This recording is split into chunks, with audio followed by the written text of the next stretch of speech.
everybody to QHSE Concepts Welding and NDT channel. Today I brought to you magnetic particle testing based on ASME code, and I'll do another one with ISO code, but right now ASME code.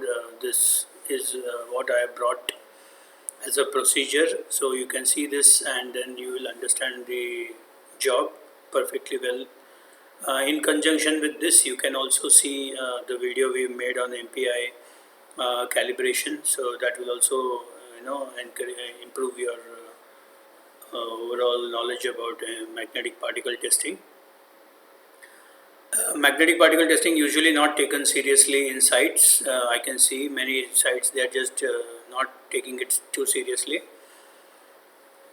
but MPI is a very important part after doing the RT or UT. So don't neglect MPI. MPI also can find you things which you can never imagine, and which will go hidden if you don't do it properly. So what is the yoke made up of? So the yoke is usually a magnetized yoke, electrically magnetized yoke. So normally this is not having a magnet, so this is not a permanent magnet. So it has a set of coils inside, which is electric. When electric current is passed through those coils, it will get magnetized to North Pole and South Pole.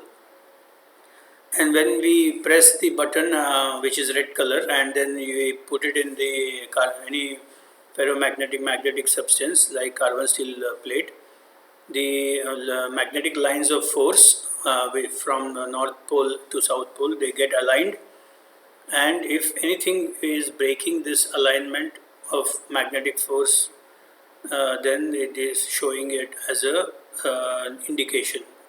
So that can be a linear indication, it can be surface indication, it can be surface little bit subsurface indication also. It will show very clearly. So I am talking about wet particle method. So that wet particle method people know. So you need to make the contrast, white contrast, apply the white contrast first little bit, and then apply the black ink. So that my black ink has my iron powder inside that, so that when it is sprayed, there is any indication, linear indication, this magnetic powder go in and get aligned towards that indication, which you can later see and record the indication. So to perform magnetic particle examination by means of wet or dry, visible or fluorescent by AC magnetic yoke, induced field technique and continuous wet method. So many times I have seen that people say I am doing MPI, but they can't say which method they are doing. Is it wet method or dry method or dry visible method? So that is what they need to know this very well, because it's very surprising that people couldn't even say, technicians couldn't say which method they are doing. Usually after doing MPI, after years and years of experience, you are not going back to the books, and that time people are forgetting what method and all that. So you just better to keep in touch. That's why this video will help you. So magnetic particle testing techniques for the detection of imperfection just below the surface, which we call subsurface, in ferromagnetic materials and welds, including heat affected zone, using continuous wet method. So we are going to discuss continuous wet method and dry method also here. So what codes and standards are involved? So ASME section 5 is involved. So boiler and pressure vessel code, non-destructive testing. API 1104, that is also you can use this to do API 1104 job. Then ASME section 8 division 1, which is ASME pressure vessel code, used for construction and engineering design of boiler and pressure vessel. ASTM E709, standard for guide for magnetic particle testing. D1.1, of course, structural welding code. Then SNTC 1A, personal qualification and certification in non-destructive testing. CP 189, which is ASNT standard for qualification and certification in the non-destructive testing personnel people. So what safety consideration you should have? So wet method solution with petroleum distillates are highly volatile, so you need to use mask. so which is also relatively toxic. It should not be put on skin. That's why you need to have a very good gloves, preferably rubber gloves, and inside your normal gloves, because normal rubber gloves, sorry, normal cloth type gloves, the ink will still go into your finger inside. So if you want complete protection, if you have any skin issues, then better to avoid. And if you are, especially if you are doing it for a long time, then better to avoid, use better to use um, rubber gloves, or sorry, plastic gloves inside your actual gloves. So flammable inspection materials such as solution with a petroleum distillate base shall not be used in area where they may be exposed to open flames or sparks. So some welding foreman may say, oh, the welding is hot, please do MPI quickly, I want to restart the welding. So you should not use that can there, because it's flammable. As soon as you put the flame, it will start burning, smoke will come, then also if there is any item nearby, it will burn. So better to avoid this kind of use. It is only supposed to be used in ambient. So entity level 3 shall be responsible to ensure that non-destructive testing is carried out and reported as per the procedure, and QC shall be responsible to make entity request, ensure extent of testing is covered. So QC inspector usually is giving the entity request for the job to the technician, and in our, especially our site, we are saying without any request they should not make any entity, because then the reporting is having problem. So operators qualification, all entity operators should be approved by the company before commencement of the inspection. Qualification and certification of entity personnel in line with the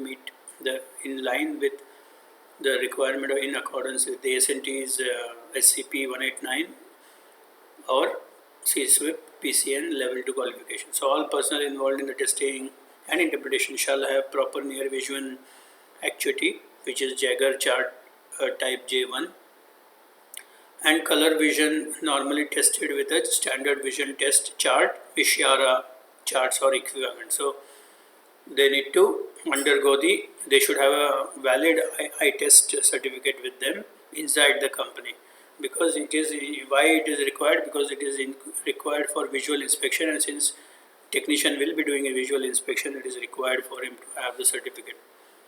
Then the procedure for MPI, then for surface condition, visual inspection of the examination surface shall be checked prior to magnetization. So before the entity guys come to the job, it must be visually inspected by the inspector, and all the comments like spatter, grinding, arc strike, all should be removed.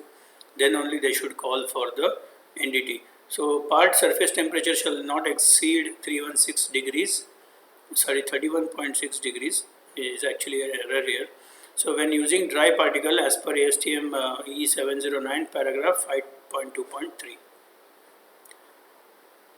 So for wet purpose, the temperature of the wet particle suspension and the surface of the part shall not exceed 122 Fahrenheit or 50 degrees.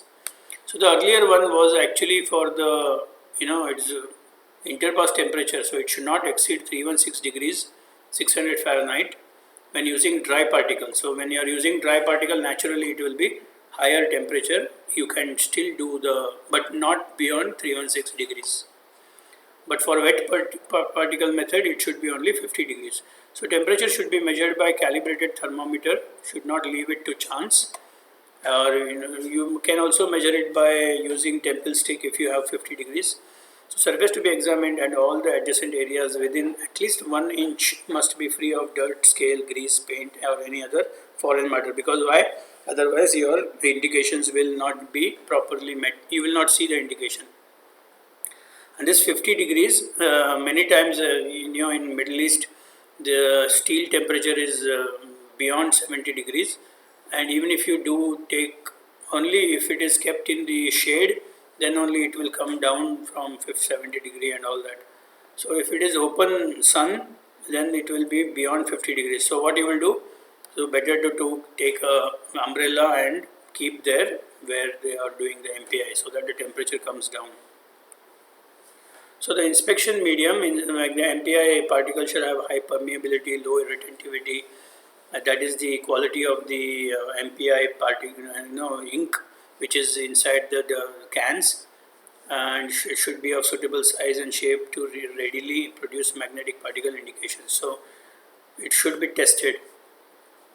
It shall be of the color providing adequate contrast with the background of the surface being inspected. That also, while choosing the ink and contrast, the NDT level 3 has to ensure that it should be of proper contrast. Typical products to be used, we can use Magnaflux, Ardrox, or Chemtal, MR Chemi or equivalent. So these are some of the companies which are giving MPI cans. So the testing equipment, AC yoke shall always be used for providing the adequate magnetic flux in the test area.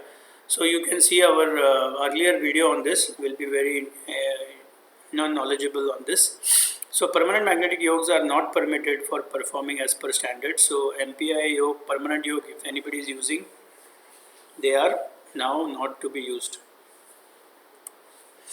So testing equipment, each AC magnetic yoke shall be lifting at least 4.5 kg.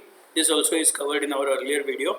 Maintain pole spacing minimum 3 inch to maximum 8 inch should be used. So AC yoke shall be calibrated once in every year. That is also for by an independent lab. AC yoke shall be tested for adequate magnetization strength prior to use each day or whenever the yoke is damaged and repaired. So again, every day before going to the job, you have to lift 4.5 kg block, then only you can start the job. So position of yoke should be 45 degrees to the axis of examination area. This is very important. This is also called as cross magnetization. So at least 2 separate examinations shall be performed in each area. So you have to do once like this, and once you have to reverse and do the other, so that you have to make a cross mark sort of. So during the second examination, the lines of magnetic flux shall be approximately perpendicular to. That is the reason we have to do 2 separate for the same area 2 times on the perpendicular to opposite, perpendicular to earlier. So if you can see, this is like this, the next should be like this, it will be cross. Then again you have to go down, you have to do once like this, once like this. So you have to make X, X, X, X. Then your inspection is happening properly. For weld examination, yoke legs should be positioned on either side of the weld axis. The spacing shall be minimum 3 inch and max to 8 inch. And ensure that the leg entirely touches the steel, not only partially. So all examination shall be performed sufficient overlap to ensure 100% coverage. Surface to be tested shall be examined in suitable increments. Adjacent examination area shall overlap a minimum of 10%. So magnetization, existence of any magnetic field in the testing surface shall be checked using gauge meter to ensure there is interference with the magnetic. So after the job is done, you are supposed to check with gauge meter whether you have induced any magnetic field inside the job. If the yes, then you have to demagnetize the job also. But when you start the job, you will see that the magnetic field of strength can be verified by using a pi gauge or BC strip. So for wet process, the temperature of wet particle suspension surface of the part should not be exceeding 50 degrees. That's what we have told. But these 2 pi gauge and BC strip should be used before starting the welding MPI. Then application of the inspection medium. The inspection medium will always be applied while magnetization force is applied. So inspection bath for the wet method shall be applied by spraying or flowing over the areas to be inspected. Don't waste the magnetic, the white contrast, and don't give it to anybody. So it cannot happen that foreman will do this and then the MPI technician will come and only do the MPI ink with the magnet. Should not be done like that. This application of contrast also should be done by the technician himself. Timing of the bath application will be such that indication will have sufficient time to form. The magnetizing force shall remain on the while applying. So while you are spraying the ink, the MPI yoke should be on. It should not be that you will just keep the yoke without connecting the yoke, or at least not pressing the button. So if anybody sees you like that, then probably you will have problem.